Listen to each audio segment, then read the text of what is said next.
Hello everyone and welcome back to Takagi-san Season 2 First Impressions Episode 8. Title bad, but content okay. And speaking of okay, that is largely how I feel about this episode. So first up is Sports Shed, based on Chapter 71. The way it ties into Infirmary later in this episode is pretty neat. I object to some of the shots they had of Takagi while she was sleeping, but other than that, this story is more or less what we've all come to expect from this show. We then get an unnamed B-plot segment that just consists of a brief but sweet chat between the side trio. After that, we get Infirmary, based on Chapter 68. What I love about this story is the parallels that it has with Water Tap. Both stories involve Nishikata getting hurt and Takagi taking care of him. Both show us the most important aspect of their dynamic, that they genuinely care about each other. This story also brings up an aspect of this season in particular that a few people have already realised, but I will point out here for those who haven't. The show has a running motif of hand-holding. Episode 1 had Nishikata saving Takagi from the river. Episode 2 had warming the winner's hands as a consequence.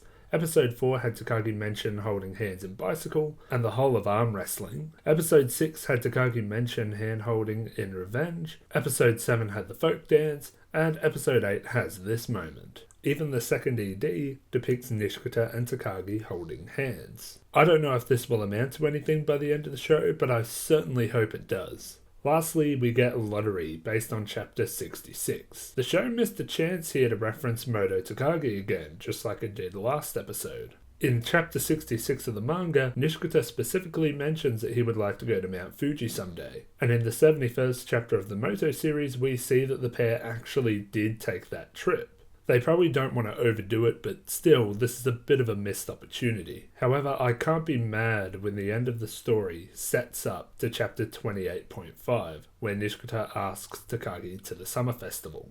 So that was episode 8. Honestly, I think episode 7 has spoilt me a little, because I didn't get as into this episode as I have done with the others.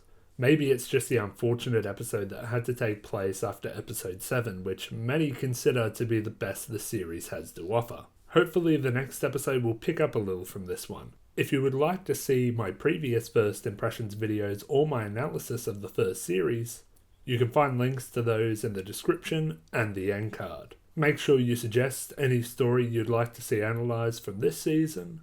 Thank you very much for watching, and I will see you next time.